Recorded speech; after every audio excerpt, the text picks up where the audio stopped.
Hello everybody and welcome into another edition of the GC Roundup presented by Clint Hammond of the Mortgage Network, where we keep you up to speed on everything you need to know in Gamecock Nation. I'm your host Kendall Smith, and this week on the show we are talking South Carolina men's and women's basketball. The women got a statement win on Tuesday night against a top 5 team on the road. We'll talk about that victory over NC State, plus discuss what's next for South Carolina women's basketball and hear from head coach Dawn Staley. We'll also talk about South Carolina football. Is their win over Florida replicable this weekend against Missouri?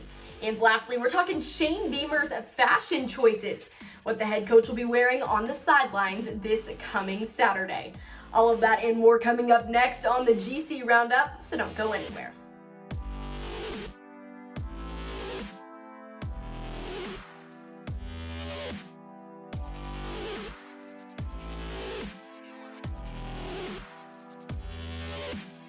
For what I think is the very first time in GC Roundup history, we are not starting today's show talking about the South Carolina football team. We are talking about South Carolina women's basketball to kick off today's show.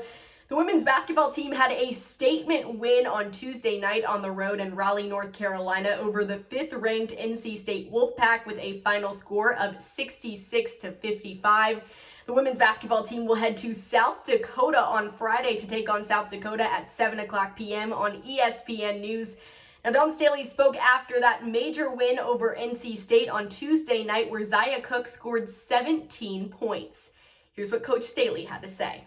I thought we came in just well prepared, especially on the offensive side of the ball. We didn't know how many points we were going to be able to score because of what they were going to do as far as sagging. So we just had to make sure that we locked down, and I thought we did a great job. I thought we did a great job in the first half of the game.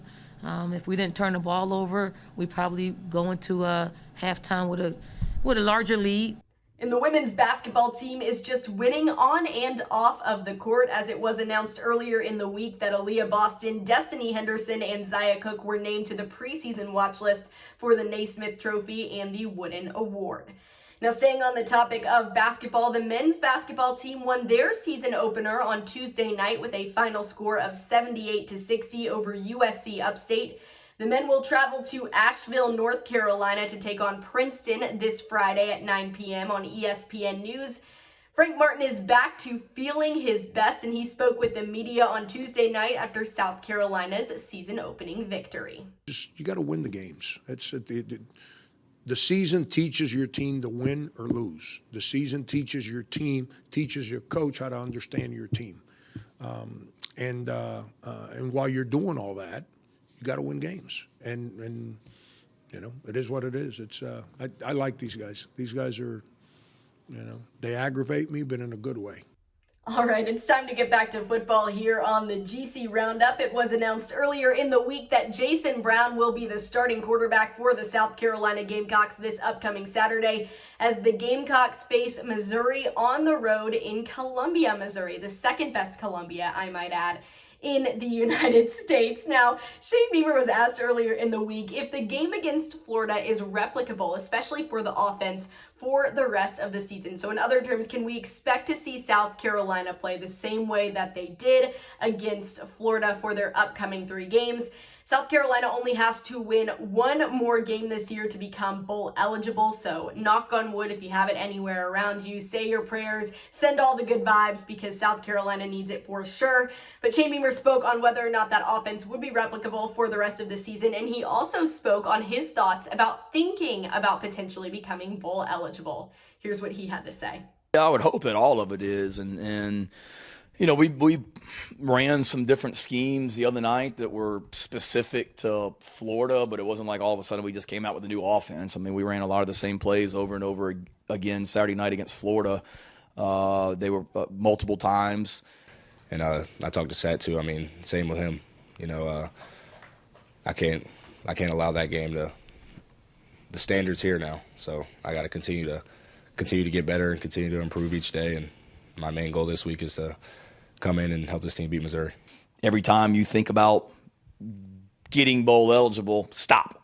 and just think about at that moment what you got to do to prepare to play your very best against Missouri.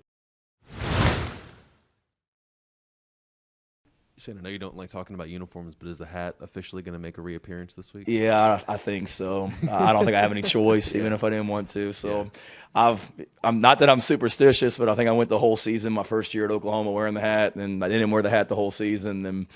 And certainly we'll continue on with the hat.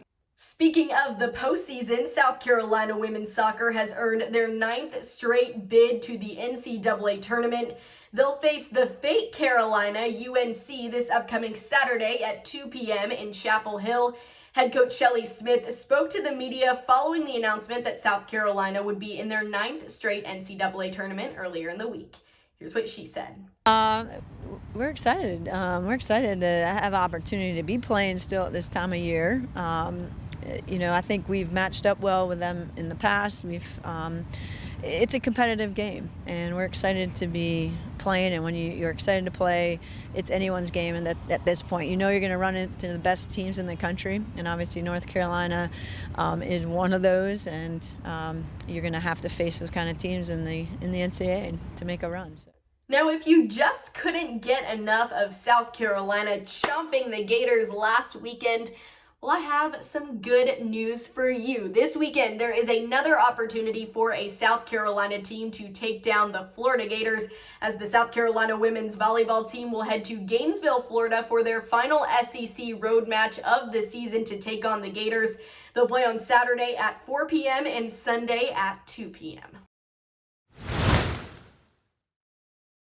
All right, everybody, that's going to do it for this week's edition of the GC Roundup presented by Clint Hammond of the Mortgage Network, where we keep you up to speed on everything you need to know in Gamecock Nation.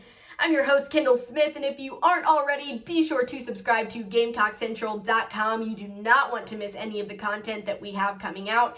If you didn't already see it, earlier in the week, Chris Clark and Wes Mitchell were joined by Alyssa Lang on GC Live, so you definitely want to go check that out. You can also check out GC's brand new basketball show called Inside the Paint. It is with Mike Yuva and Colin Taylor. They also did a recap of the South Carolina men's basketball win over USC Upstate on Tuesday. I also had the opportunity to interview a 4-star South Carolina defensive back commit from the class of 2022. I sat down with Emery Floyd on Give Me 5, so you can check that out. That came out yesterday. We have so much content for South Carolina women's basketball, South Carolina men's basketball, football, baseball, recruiting, you name it. We've got it on Gamecock Central, and that is why we're the best. So we want you to join our GC family. So if you aren't subscribed already, the moral of the story is be sure to subscribe. But without further ado, that's going to do it for this week's edition of the GC Roundup. I hope that you all have a fabulous Thursday. Thank you so much for joining me, and I'll see you back here on Saturday morning for another edition of Before the Sandstorm with Wes Mitchell. Have a great day, everybody, and we'll see you later. Bye.